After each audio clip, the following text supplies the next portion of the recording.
Well, okay, I think that's enough of my rambling. I think we need to bring on our guest. Our special guest is Adam Lean of the CFO Project, and an extraordinary background. He is an accountant by training, but he now specializes in advisory. In fact, I'll probably ask him to introduce himself with my very first question. So, Adam, if you are there, welcome to the session. How you doing? Thanks, Mark. I'm really excited to be here.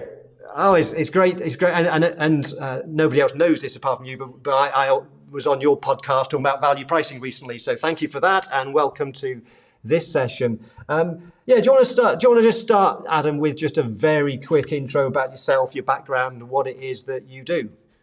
Yeah, so I used to be an accountant. I graduated college, became an accountant, and honestly, I didn't love it. I enjoyed where I worked. I just didn't really enjoy the job of accounting. I wanted to help the business grow. And so I started my own business. That had nothing to do with accounting. And that business grew. Well, after that business grew, other people in my same industry were asking me for help. And I started working with them and realized that I took for granted the fact that I understood the numbers. And they didn't understand the numbers. And then I come to find out most business owners don't really understand the numbers. And I took for granted the fact that I did. And so I started helping these people, these business owners, really understand what's working and what's not working in their business using numbers, and then basically guided them on how to have a growing and successful business. And that morphed into an outsourced CFO service. I mean, I didn't start out calling it an outsourced CFO service. I was just helping them, and they wanted the help.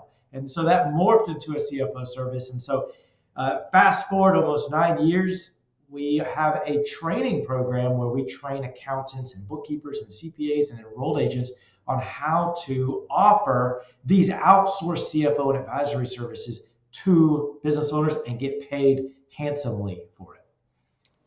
That's a fascinating background because it's not too dissimilar to mine as well. I started off in practice doing just the compliance stuff, didn't really enjoy filling in tax returns, and then discovered, a bit like you, Adam, I discovered that having a background in numbers, I think, was an advantage of then moving into advisory, because we could understand the numbers that clients clearly couldn't. So from your experience, Adam, what were some of the things you have found that clients really do want from their accountant? What are the things that they are looking for? Yeah, so here's the thing. Business owners, like I said, are not numbers people, but they want to understand numbers. They just don't want to be an accountant. Just like if you go to the car mechanic, something's wrong with your car, you don't want an entire lesson on how the engine works. You just want the mechanic in clear language to say, this is what's wrong, and this is how we fix it, and to fix it. And then explain it in very clear language. And that's what business owners want. They want to understand what's going on in their business without having to be an accountant. And I think we as accountants, a lot of times, we confuse those two things. There's a big difference between knowing how to do the books or how to do accounting and how to actually run a business using the numbers, the things that the accounting produces. Business owners shouldn't have to know how the engine works in order to drive a car. Anybody shouldn't have to know how the engine works in order to drive a car, but they do need to understand what the dashboard in their car is telling them. And that's exactly what business owners really want from their accountants, to just tell them what the dashboard is telling them. They don't want to have to learn accounting. And so business owners just want the financial person in their life, their accountant or their bookkeeper, just tell them what to do to have a better business. Because at the end of the day, that's what the business owner wants, a better business. And we all know as financial professionals that a better business is really one that's producing cash flow. That's what a better business is. Absolutely. Which is a financial concept. And so the number one person in the business owner's lives that can help them with that financial concept is a financial person, us. Absolutely. But one of the things I often hear from accountants and also bookkeepers, perhaps even more so, is that they feel they don't have the skills, the ability, the training to do business advisory services. Right. And And yet I found it came to me fairly easily when I started back in 1999 doing advisory, but many people struggle with it and they don't think they're qualified to do advisory. What's your thoughts on that, Adam? Yeah, so I get this a lot, especially when accountants hear CFO or, like you said, business advisor. They're thinking, I'm an accountant, I'm a bookkeeper, I'm not an advisor, I definitely can't be a CFO. But I think we need to define what a CFO is, and there's really two different ways to define a CFO. And I'm going to use CFO and advisory services interchangeably. A CFO can be an advisor for a big business, or a CFO can be an advisor for a small to medium-sized business. When most people hear CFO, they hear the CFO for a big business, a Fortune 500 company, a publicly traded company, Coca-Cola CFO, Microsoft CFO, Ford's CFO. Most businesses, though, are small. In fact, 99% of all businesses on earth are considered small. They don't need Coca-Cola's CFO, but they do need somebody. And so the difference between a big business CFO and a small business CFO is that a big business CFO needs years of experience to navigate complex financial and business transactions and can guide a really large business. Well, only 1%, a very, very, very small percentage of all businesses need that type of CFO. Small businesses need something totally different. They need somebody. Remember, these are small businesses ran by small business owners, not sophisticated business people sitting at boardroom tables poring over data. No, these are business owners that are boots on the ground. These are people that are working in their business, that are experts at the craft of their business. So, for example, somebody that has expertise in construction will likely start a construction business. Somebody that understands how to cook, is a chef, starts a restaurant. A dentist starts a dental practice. These are people that are experts in what they do, not experts in numbers. So these are small business owners that don't really understand numbers. And so what we're saying is that for these people, the 99% of all business owners, they need something that's like a big business CFO, but a little bit different. You don't need years of experience navigating complex business transactions. You just need to know how to guide a business owner to take certain action steps, because at the end of the day, we're not employees of theirs. We have to be able to influence them. And we have to know how to explain numbers in a way that makes sense to them. So can most accountants and business and bookkeepers explain numbers in a way that makes sense? Sure, with a little bit of training you can. And can most bookkeepers and accountants guide or influence a business owner? Of course, with a little bit of training, you can do that. You can guide and influence a business owner. That's really all you need. Because at the end of the day, a CFO to small and medium-sized businesses is just simply somebody that can guide a business owner towards having a growing and successful business. That's it. Easy. Okay.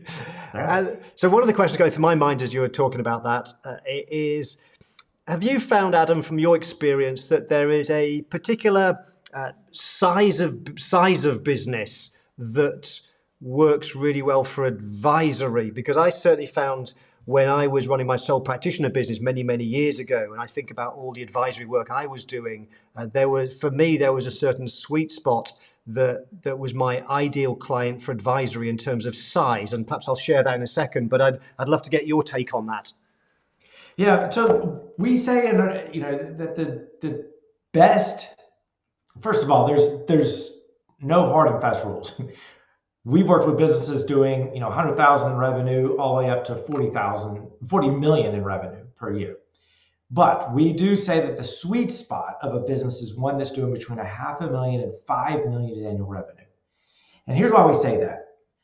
If a business is doing less than $500,000, either they're a startup, which are they need our services, but typically they can't afford our services unless it's a startup for a tech company that has investor funds. Most businesses don't fall into that camp though. A startup or a business that just really needs to work on sales. The business, if they're doing less than $500,000 annual revenue, the business really may not have found its product market fit, which means they just need to find a product that people want, or they just need to sell more that product. Businesses that are doing more than $5 million annual revenue, which by the way is a very small percentage of all businesses, at least here in the United States, 9%, only 9% of all businesses make more than $1 million in annual revenue. So 5 million plus is a very small percentage of businesses. But those are people that typically have more sophisticated in-house staff that can handle them, that can help them. But again, there's no hard and fast rules. We've worked with businesses doing, less than 500,000. We've definitely worked with businesses doing more, than. I had a client that was a doctor, a colonoscopy screening practice. It was a doctor's office. The client was a doctor.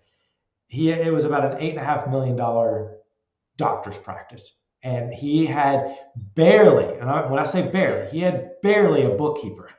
His office manager was doing the bookkeeping. And in fact, he was referred by his tax accountant to me. I knew the tax accountant, and the tax accountant, who only worked with him once a year, basically, said, "Hey, this guy needs help." But that's just to show you, he had a really good business, but he didn't really have sophisticated people on the back end helping him. Okay, interesting, fascinating. Your answer is not that dissimilar to my experience when I was doing advisory many years ago. For me, I found my sweet spot was perhaps a little bit lower, from quarter of a million even, because I found there were a lot of particularly professionals, graphic designers, legal firms with sole owner that didn't understand the numbers and been going for several years, flat lines, profits not increasing. So I found there was still quite a lot of scope at kind of $250,000 to $500,000. And for me, the sweet spot was probably $250,000 up to a couple of million. I found personally that it was much easier to work with a client where either it was a sole director, sole owner, or two directors, two owners. Once you get bigger than that, I find that firstly, one of the problems is when there's lots of owners, getting them to make a decision is challenging, really difficult. That was frustrating.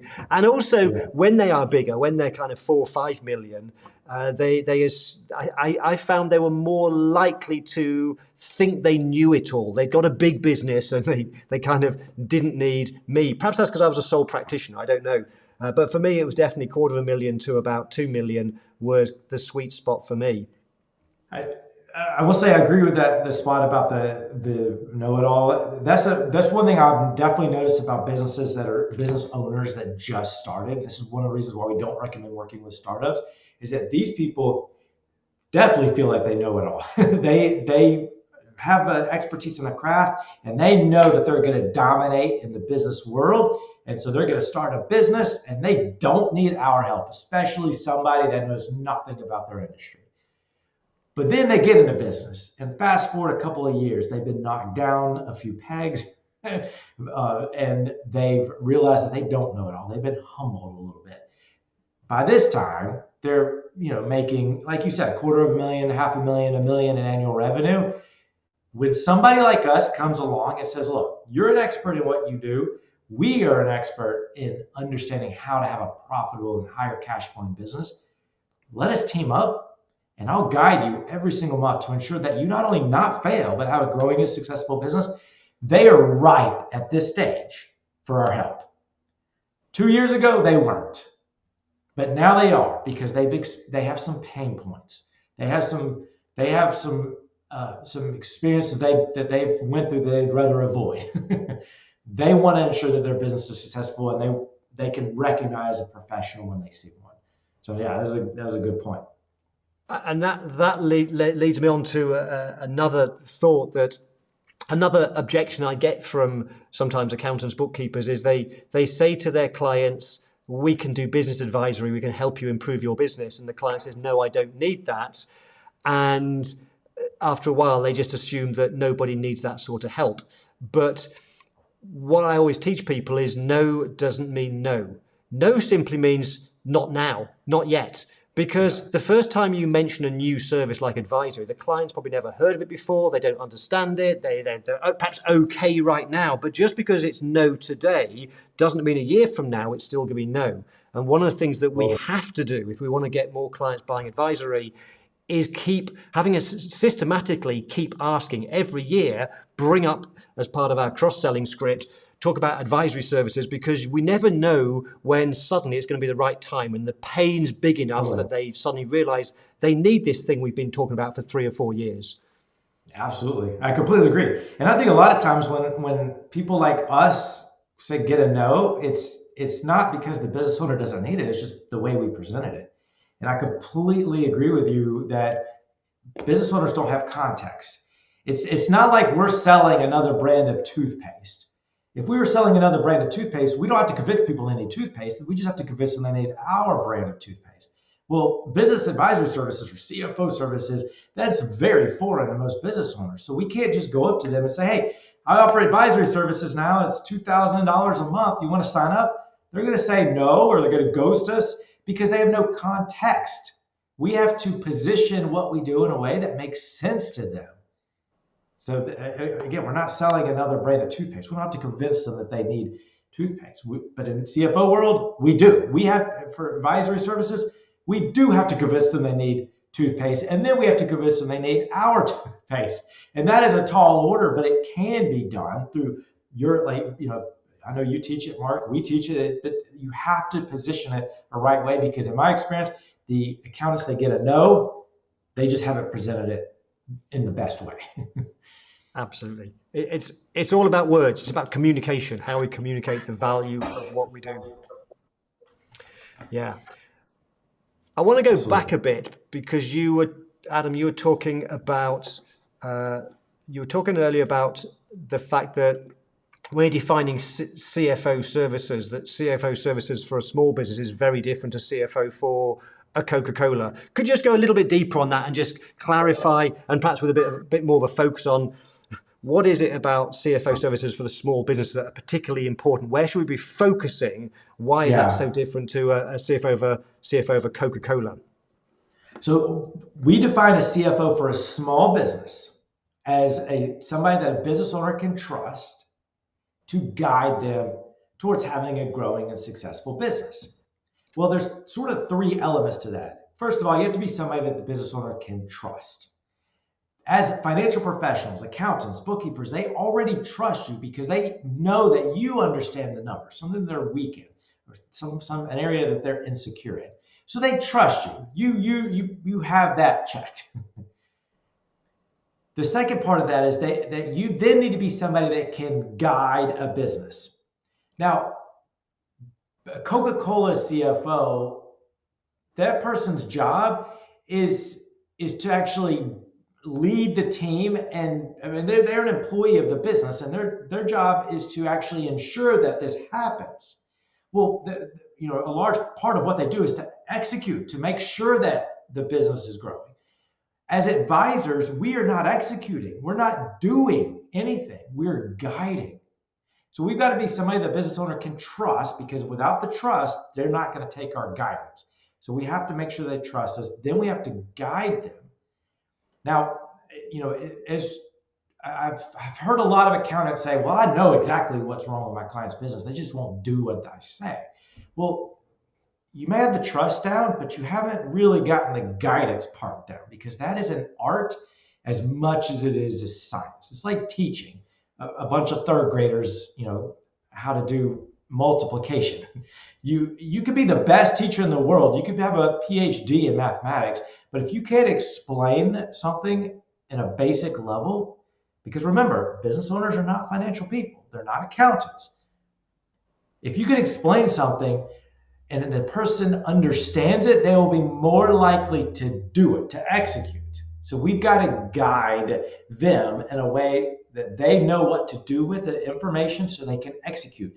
We could tell them all day long, but if they don't get it, they're not going to do it, and therefore we will have failed. We tell people all the time that you could be the best CFO on earth. You could be Microsoft CFO and have a 7-figure salary, but still fail. at being the CFO to a small business if you cannot get that person to take action. And in order to get that person to take action, you have to guide them the way a teacher guides a student, the way you guide somebody up a mountain that wants to climb a mountain that's never done it before. You have to have soft skills. You have to have empathy. You have to be somebody that a business owner would want to follow, that can make concepts clear. And this is these soft skills, you can't really get those in a textbook. You know what I mean? You can't go through an MBA program and get these soft skills. And so there's a big difference between a CFO to a small business and a big business. And the third part of this, the first part is you have to be somebody the business owner can trust. The second part, you have to be able to guide them. And the third part is you have to guide them towards having a successful business. Now, successful is a very broad term, but we define it in two ways. One, however the business owner defines success. That's the first way we define it, is however they define it. One business owner may define success as being able to use their business so they could travel 4 months out of the year. Another business may define success as one that's doubling its profits year over year. Another business may define success as somebody as a business that's valuable enough that they can sell for one day and they can go off and buy their dream home. Every business has their own version of success, and our job is to help them get there. The second way we define success is how we as the financial professional should define success. A successful business is one that can generate consistent positive cash flow on a consistent basis. That's success in our world. So we have to guide the business owner towards having a successful business in the way they define it and a way we define it. And that is very different than a big business CFO. Sure, yeah. And so a really important starting point in the whole conversation with a client or prospective client for advisory services is we need to understand what is success to them. What's the vision for their business? What are their goals? What are they looking to achieve? Because until we understand that, we can't help them get there. Totally. And we can't help them get there, nor can we keep them motivated. Motivated is a prerequisite for guiding them. If they're not motivated, they're not going to take our guidance. You gotta be able to motivate them. The only way to motivate them is to get them to understand that you're helping them get what they already want. Like my client that was a colonoscopy doctor, prime example. He didn't really care about monetary success because he had a ton of money already. He had his practice for years. He wasn't really managing it the best way from a financial standpoint. But what motivated him and where he needed my help is what he wanted to be. He wanted to be published in the New England Journal of Medicine for this new inventive way to do colonoscopies. Well, you would think, what does that have to do with his business that performed colonoscopies? Well, to publish and get the research and all that needed to publish and the peer reviews to be published in this very premier, sophisticated journal for doctors, it cost a lot of money, especially when you're talking about a new way to do something as important as a colonoscopy. But that was his goal. That's what he wanted. So therefore, he needed not only his business to be able to fund this research, but also the business needed to be able to afford somebody to replace him as the head doctor, which is also not cheap. Because at the end of the day, this business still has to run, and he wants to spend his time doing research, not running his business. As you can see, what he wants would be vastly different than what somebody else may want. Let's say that owns a plumbing company or owns a hair salon or owns a manufacturing firm or architecture firm. Everybody has a different version of success. And if you can connect the dots that you are here to help them be successful, why wouldn't they hire you? And something you were talking about really interesting just now was this idea that what success is about us getting them to take the actions. And one of the observations I've had of being in the profession for over 30 years, and one of the reasons why I think people struggle sometimes with advisory, is that you talk about guidance a lot. I always think of it as advisory is a lot about asking the right questions. They know the answers. What we act as a facilitator, by asking the right questions, they will come up with the answers because they understand their business. We don't need to come up with the solutions for their business. We need to come up with the right questions that will lead to the answers. And to some extent, it's more like coaching.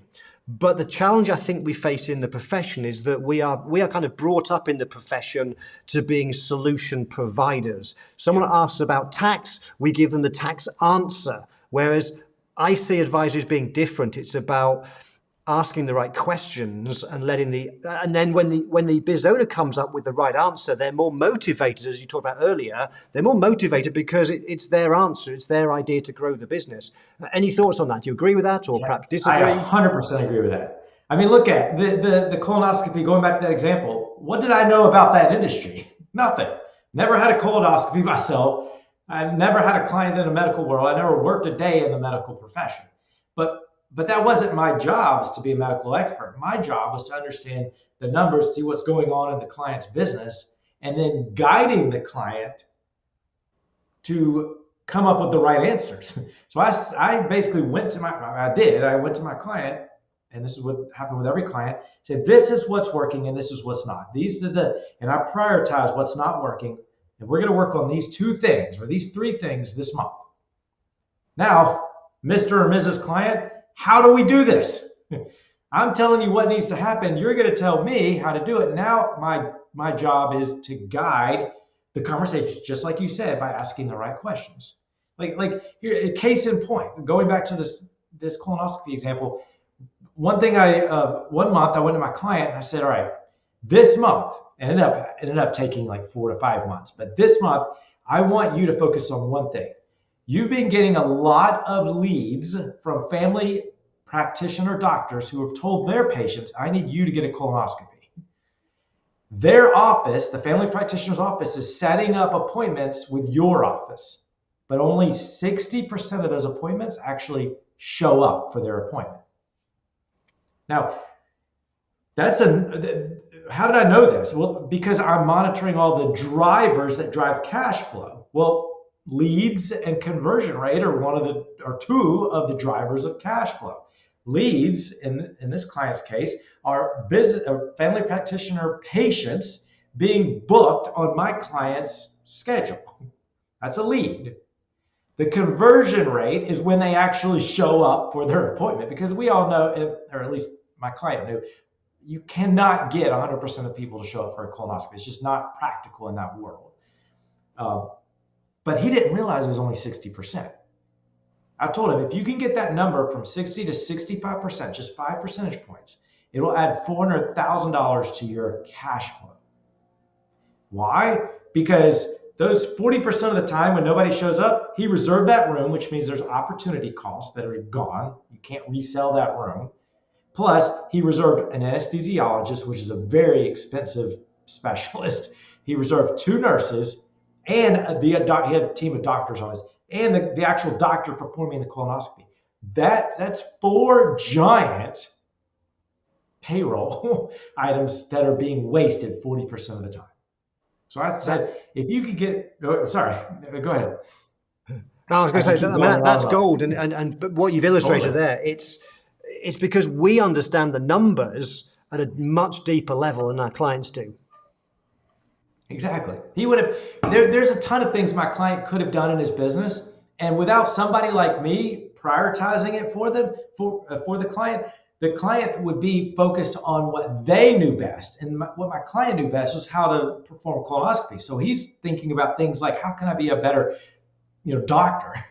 How the construction client, they're thinking about, how can I sell better? How can I make sure that my craft is better. They're not thinking in terms of, how can I have a successful business as defined as growing up positive cash flow, which is why most businesses fail.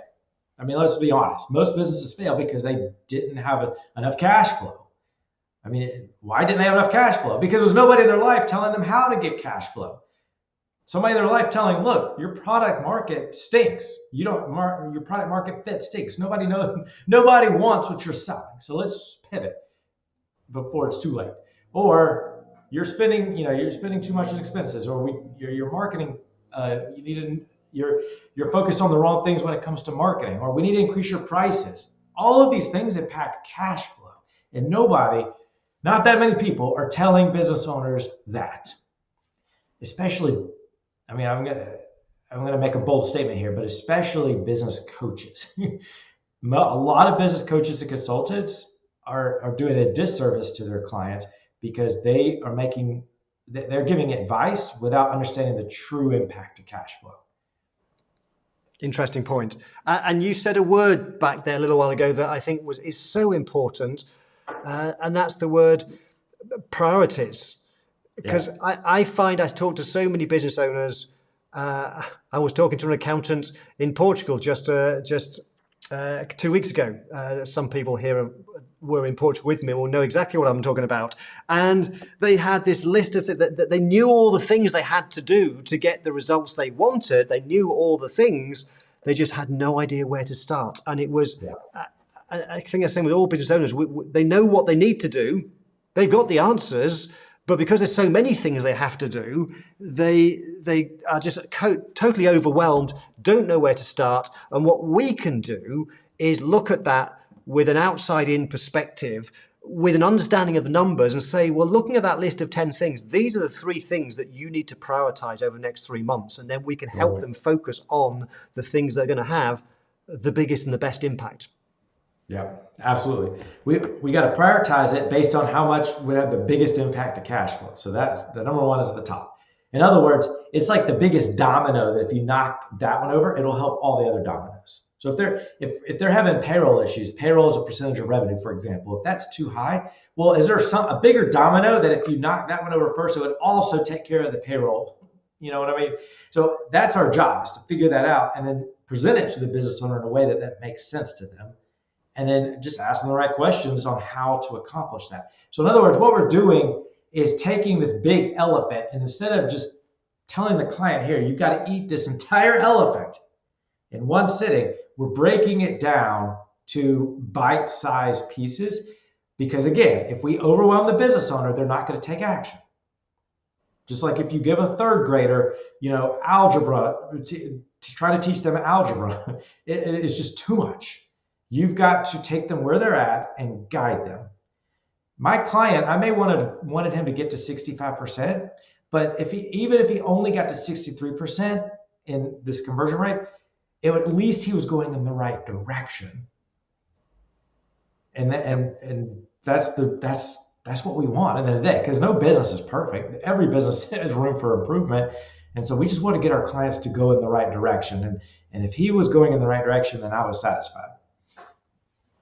One of the things that I would always look for in my early conversations with business owners would be, what are the quick wins? What are the 1 or 2 things that would get a quick, fast result? Because if you could demonstrate to them that you can get a quick win, and they see those results, then they're going to start to trust you more and are going to be more open to the other ideas that you've got. And for me, I always found, and no surprise to you, Adam, I guess, but for me, I always found the quick wins were very often pricing related. Most small businesses have no idea how to price, and price is one of those things that you can make a change to your menu tomorrow, and the results will just change like that. Yeah, I agree. And I think a lot of accountants, I think business owners, accountants that own businesses are also business owners too, tend to underprice because we're afraid of getting that rejection.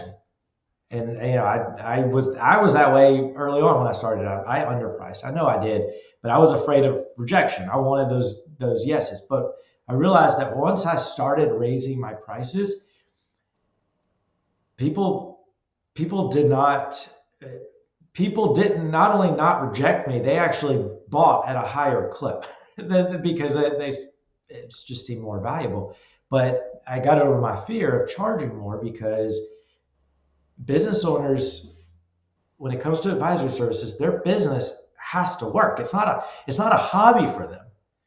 And so when somebody like us, a financial professional, comes along and says, my job is to help you have a growing, successful business and to not only stay in business, but have a better business, they're going to pay attention to what we have to say. And whatever price we put in front of them, they're probably going to pay because, again, their business is not a hobby. It literally is the thing that puts the food on their family's table.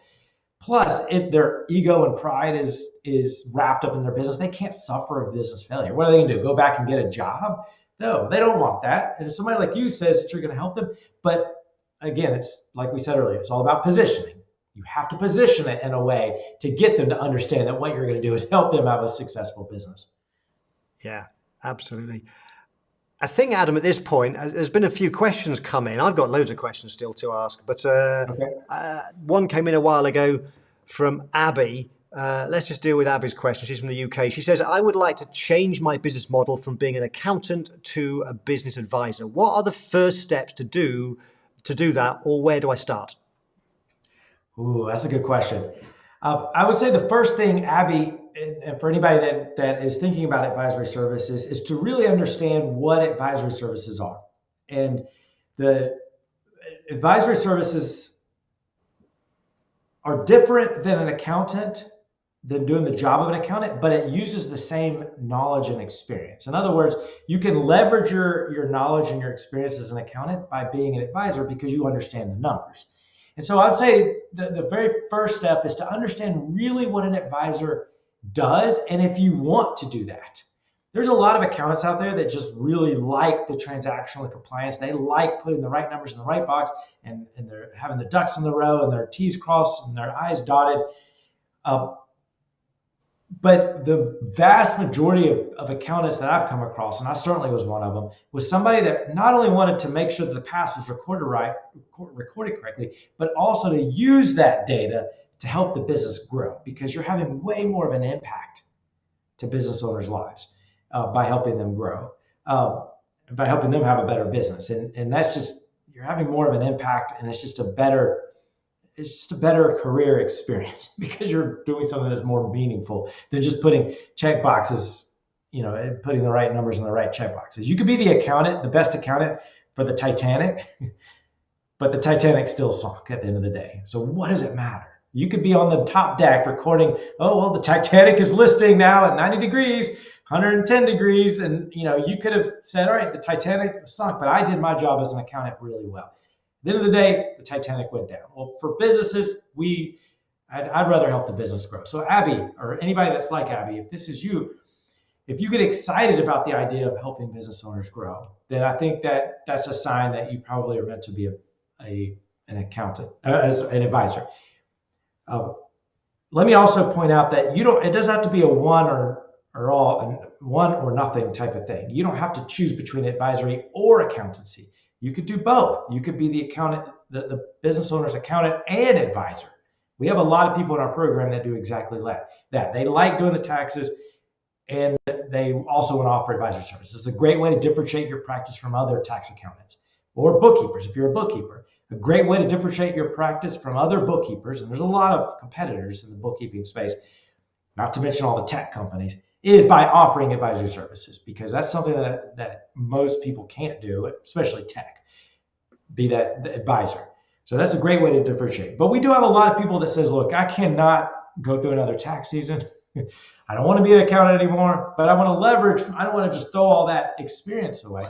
Well, that's where being a full-time advisor would be fantastic. Now you could be a highly sought-after advisor. So I was saying to Abby, first step, make sure you understand what advisory services is. Second step, ensure that you like to do this as a career. And the third step is just start getting some training, and training combined with action. In other words, we have a membership program. We train accountants and bookkeepers to be advisors, but we call it a membership program. It's a membership business model, because we could train you all day long on how to be an advisor, but it's not going to make sense until you do it. Just like we could show you, we could have you watch videos on how to be a competitive swimmer. But if you don't actually get in the pool, you're not going to become a competitive swimmer. So you've got to take action. And so that and that doesn't happen in a period of 2 weeks or so. It happens over a period of time. And you need somebody that knows, that's been where you want to go, training you. And so that's essentially, you just need education and experience doing it. You need you take action.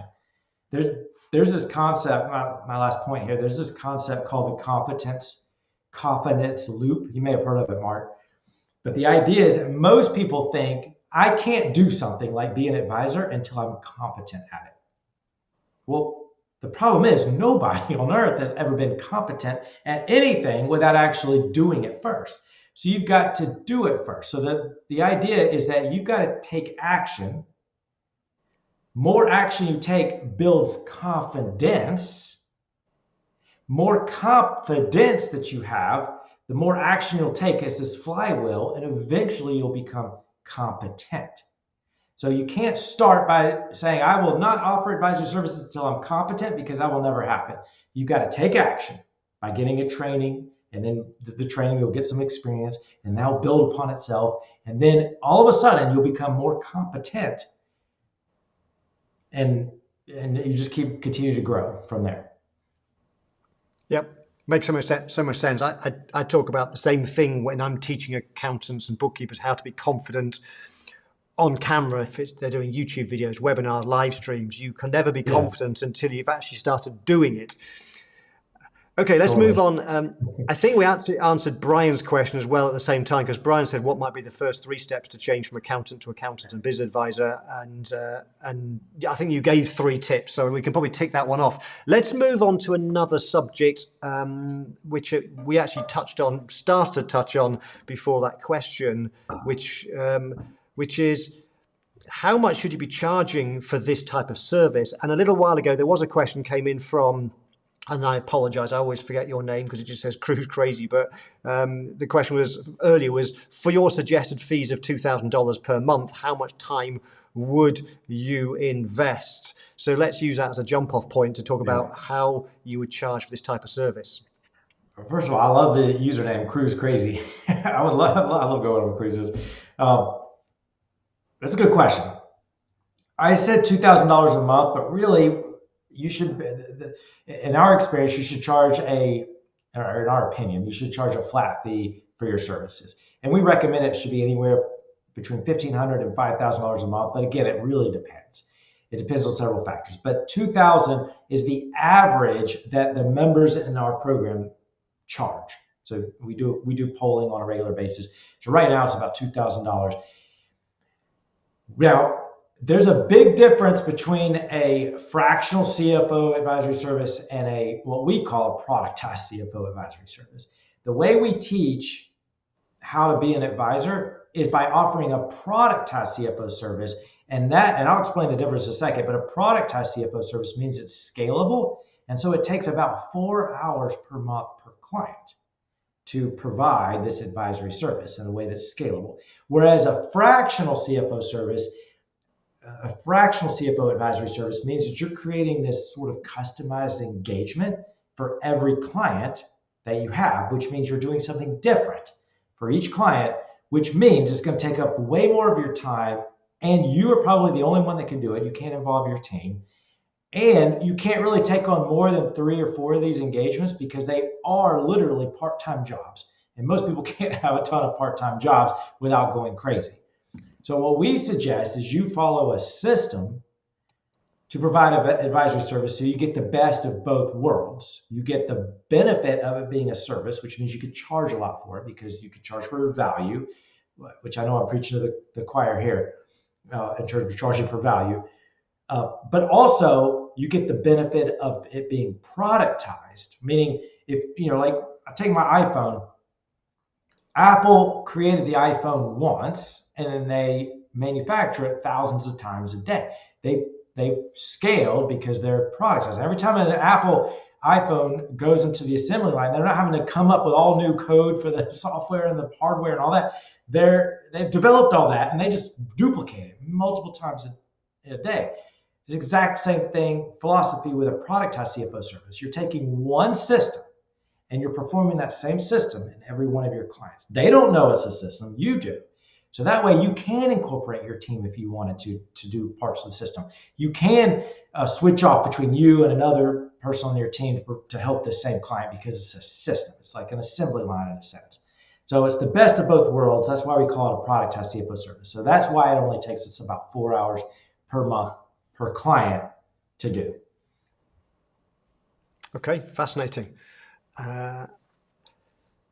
I'm tempted to chip in about pricing as well at this point, but as most people know here, I could talk for ages about pricing, and I'll leave it at that for now. But I will be teaching. I'm doing a session. I'll give the dates later. I'm doing 3 days on teaching business advisory, and one of the days will be how to price it.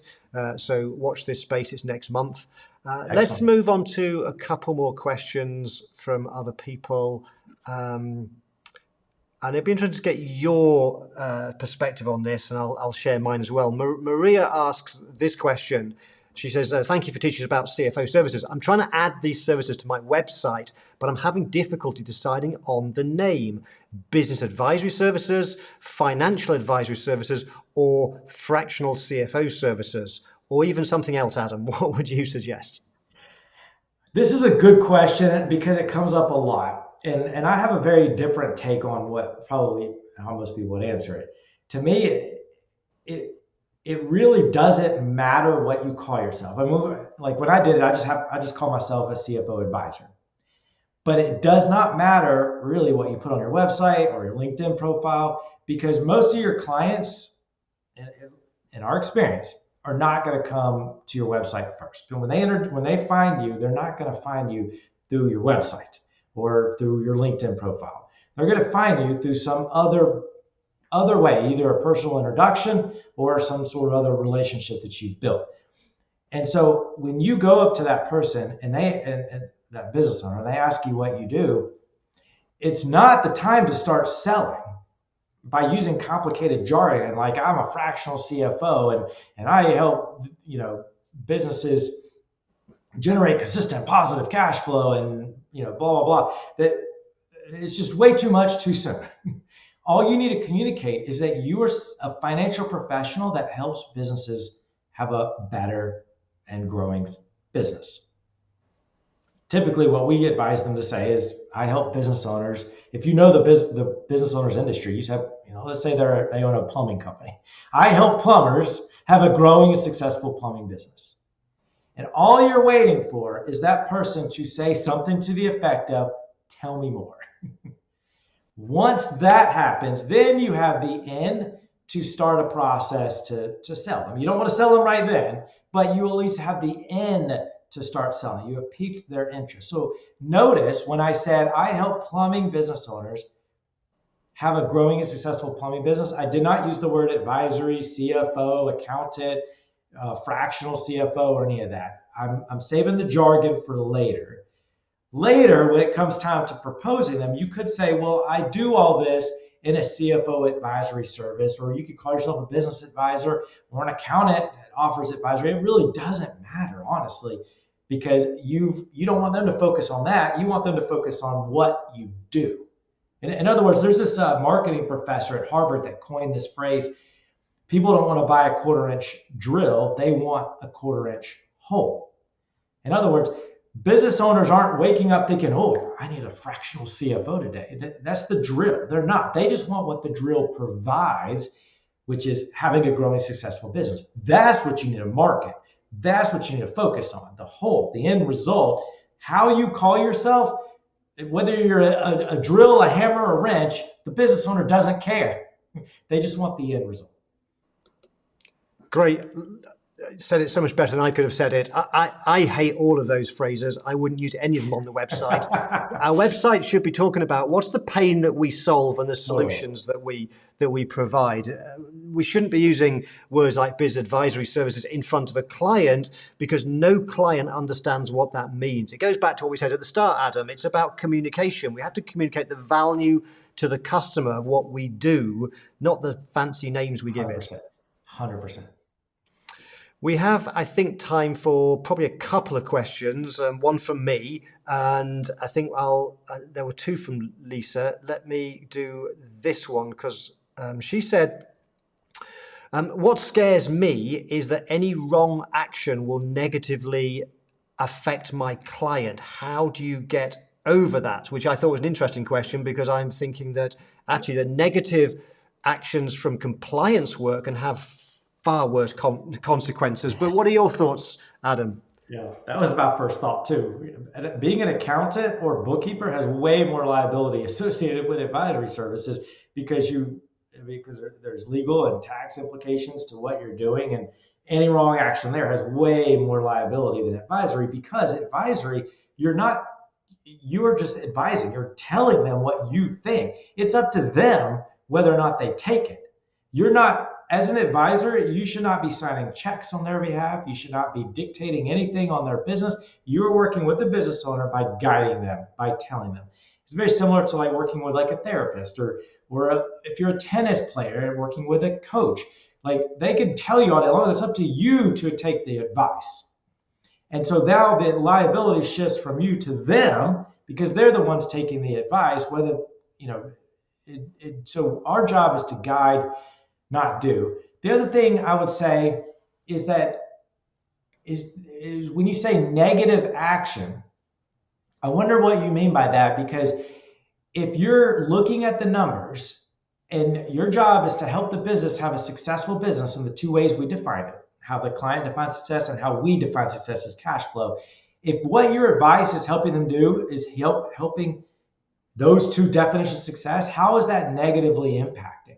So in other words, to put it another way, if you give them advice which helps them detract from being successful in the way they define it and the way we define it, that is negative advice. But why would you do that why would you consciously do that? So in other words, I know you wouldn't consciously do it. So I think what you're saying by negative impact is if you accidentally do it. But it's hard to accidentally look at all the numbers and say, well, this advice is going to negatively impact them. I hope that makes sense. It does, I think. Yes, well summed up. We have 1 minute left, and we'll have to get to because I have a couple of announcements to make as well, including telling people when our next business advisory masterclass is. So my last question for you, Adam, is tell the people watching, how can they find out more about you? What should they do next? How can they contact you?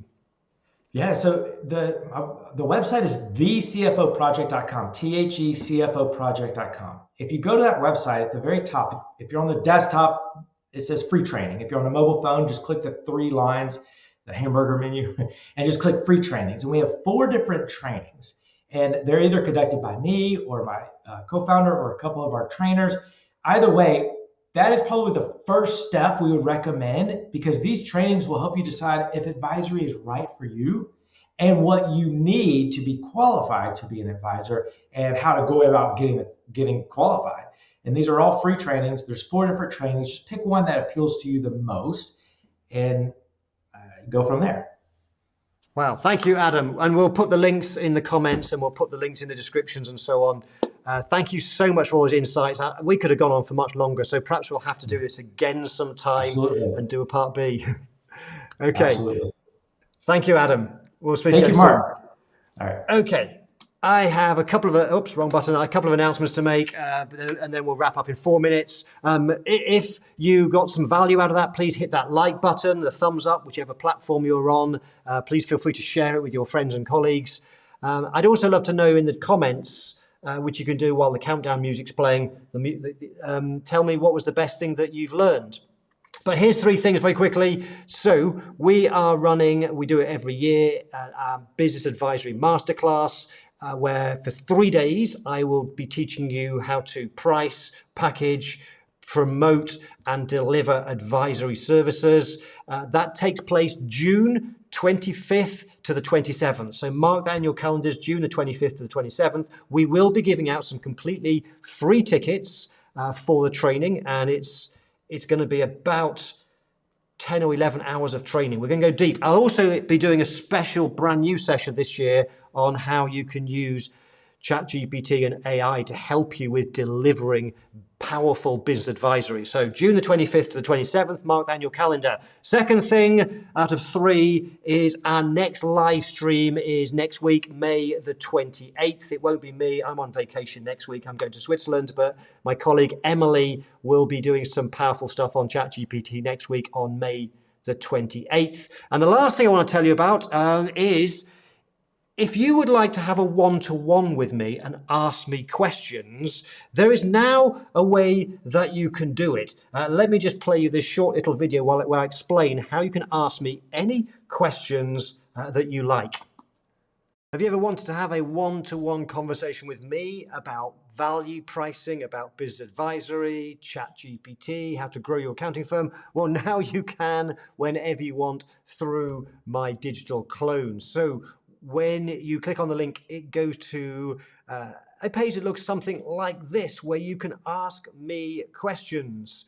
And you can ask me anything you want. It's been trained on all my books, my YouTube videos, and thousands of other documents, content, so you can ask questions. So when you ask a question, like, I'm struggling pricing my services, I know I've been charging very low, it gives an answer, and you can also click on the citations to see the sources where that information has come from. And if I scroll down to the very end, you can see, if you're not sure what to ask me, there's some suggested questions at the bottom. You can also have a telephone call with me. Let me just show you how that works. So I'm just going to click on this telephone icon right here. It's going to connect the call, and any minute now, you'll hear my voice. Hi, I'm Mark Wickersham in digital form. How can I help? Hi there, Mark. I've heard many, many times that when we are presenting our services, we should give people 3 options. So tell me, Mark, why 3? Why 3 options?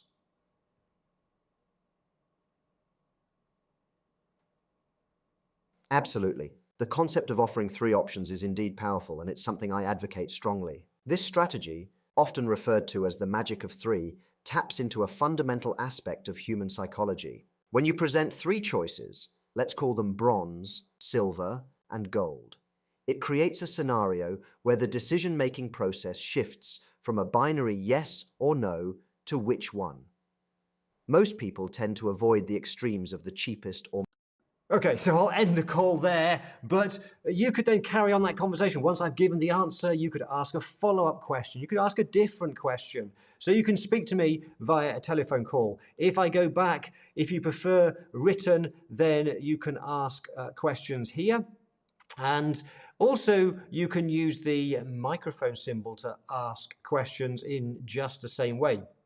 Now, one of the things you'll want to do is log into the clone with your email and set up an account, or Google. Why? Because that means every time you come back to the clone, you will see your history of questions. And then when you get an answer from me, some of the cool things that you can do is, as well as if you want to hear the answer, then just click on this button here.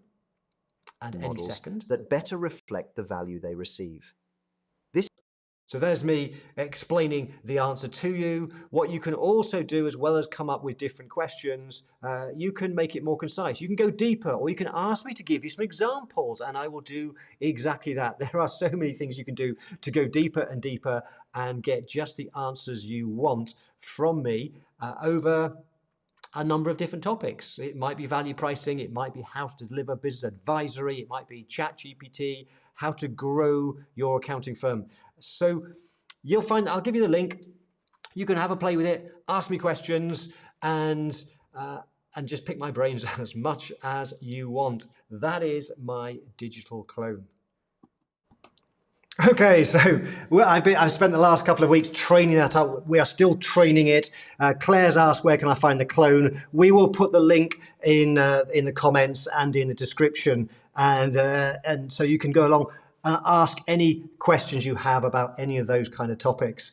Anyway, we are out of time now. I would love to carry on, but we always finish on the hour. So I'm going to play it with some music as I normally do. Please let me know in the comments what's the best thing you've learned today, and I will see you all very soon. Bye for now.